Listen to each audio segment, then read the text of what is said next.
एक गांव का छोटा सा कच्चा मकान जिसमें कई बड़े सपने खुली आंखों से देखे गए। हाथों को स्टिक नहीं मिली तो बांस की खपच्ची उठा ली, मैदान नहीं दिखा तो गलियों में खेलना शुरू कर दिया और फिर शुरू हो गया हॉकी का वो शानदार सफर जिसकी कल्पना शायद उन हाथों ने भी नहीं की थी। इंडिया में पहली बार एशियन विमेंस हॉकी चैंपियनशिप हो रहा है और मेजबानी कर रहा है झारखंड। अब इस ट्रॉफी को लेकर जो अपडेट होगी वो तो आपको समाचार प्लस पर मिलती ही रहेगी, लेकिन इस मैच के शुरू होने से पहले ही आज बात उस सीरीज ऑफ मैच की जिसमें कुछ मैचों को जीतकर और कुछ मैचों को हार कर उनसे सीख लेते हुए आज झारखंड की इन प्लेयर्स ने अपनी जगह इंडियन टीम में बना ली है। 3 नाम, सलीमा टेटे, निकी प्रधान और संगीता कुमारी। ये तीनों खिलाड़ी झारखंड के उन ग्रामीण इलाकों से आती हैं जहां से कुदाल लेकर के खुद ही अपनी मंजिल तक का रास्ता बनाना पड़ता है। संघर्ष की ये कहानी काफी रोचक है, तो थोड़ा गौर से सुनिएगा। सलीमा टेटे। सिमडेगा के बड़की छापर गांव में आज भी सलीमा टेटे का एक परिवार कच्चे मकान में रहता है। पिता सुलक्षण टेटे भी लोकल लेवल पर हॉकी खेलते रहे। फिर उनकी बेटी सलीमा ने जब गांव के मैदान में हॉकी खेलना शुरू किया तब उनके पास एक अदद हॉकी स्टिक नहीं थी, लेकिन इससे वो कहां रुकने वाली थी। बांस की कपच्ची ली और उसी से खेलते खेलते आज टोक्यो ओलंपिक और एशियन चैंपियनशिप तक पहुंच गई। वैसे जब इंडियन विमेंस हॉकी टीम के क्वार्टर फाइनल में सलीमा खेल रही थी तब इस टीम में उनके पैतृक घर में एक टीवी तक नहीं था जिसमें वो उन्हें खेलते हुए देख सके। हालांकि जब ये बात झारखंड के सीएम हेमंत सोरेन को मिली तो तुरंत उनके घर में 43 इंच का स्मार्ट टीवी और इन्वर्टर लगाया गया था। इस बात से आप अंदाजा लगा सकते हैं कि इस खेल में अव्वल आने के लिए उन्हें और उनके परिवार को कितनी सारी परिस्थितियों में अव्वल आना पड़ा होगा। आज सलीमा टेटे एशिया महादेश की एथलेटिक्स एम्बेसडर है, जहां वो आज एथलीटों के इंटरनेशनल रिप्रेजेंटेशन, डेवलपमेंट और एडवोकेसी में एक लीडर की भूमिका निभा रही हैं और एथलीटों के राइट्स और उनके वेलफेयर के बारे में अवेयरनेस को प्रमोट कर रही हैं।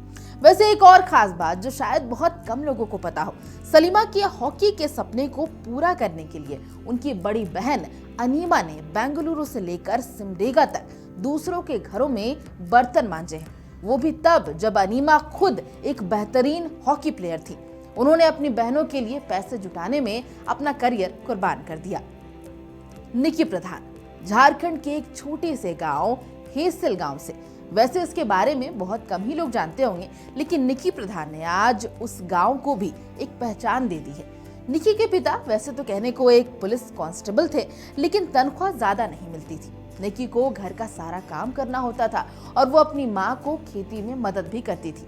ताज्जुब की बात है कि आज एक अंतर्राष्ट्रीय खिलाड़ी होने के बावजूद भी निकी समय मिलने पर अपने खेतों में काम करने के लिए जाती हैं। एक किसान की हिम्मत और जज्बा ही शायद उन्हें एक परिपक्व खिलाड़ी भी बनाता है। वैसे निकी ने हॉकी का ये सपना तो तभी देख लिया था जब स्कूल में कुछ इंटरनेशनल हॉकी प्लेयर्स पहुंचे थे।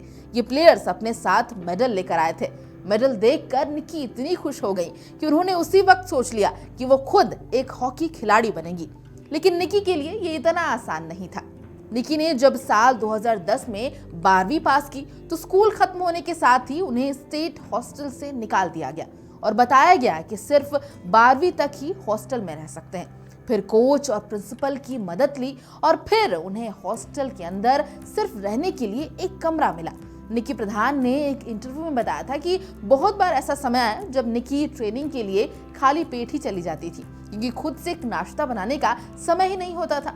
लेकिन फिर ये सारी मेहनत तब रंग लाई जब 2011 में रांची में नेशनल गेम ऑर्गेनाइज की गई। निकी का झारखंड हॉकी टीम में चयन हुआ और यहाँ झारखंड ने सिल्वर मेडल जीता। ये साल निकी के लिए टर्निंग पॉइंट साबित हुआ। इसके बाद इसी साल उनका नेशनल जूनियर टीम में भी चयन हो गया। फिर 2012 में खेल कोटे से रेलवे में नौकरी मिल गई, लेकिन वो जूनियर टीम से बाहर हो गई। पर उन्होंने मेहनत करना नहीं छोड़ा। 2 बजे तक रेलवे में नौकरी करने के बाद वो ट्रेनिंग कैंप के लिए जाती थी। कुछ सालों तक ये इसी तरह चलता रहा, लेकिन फिर इंडियन सीनियर टीम के लिए 2015 में दिल्ली में ओपन ट्रायल हुए, जिसके लिए पूरे देश से 20 खिलाड़ी पहुंचे और इस ट्रायल में सिर्फ निकी का ही सिलेक्शन हुआ, जहां से इंडियन टीम में उनकी जगह पक्की बन गई। और अब आखिर में बात संगीता कुमारी की, एक होनहार भारतीय फॉरवर्ड जिसकी नजर हमेशा गोल पर रही।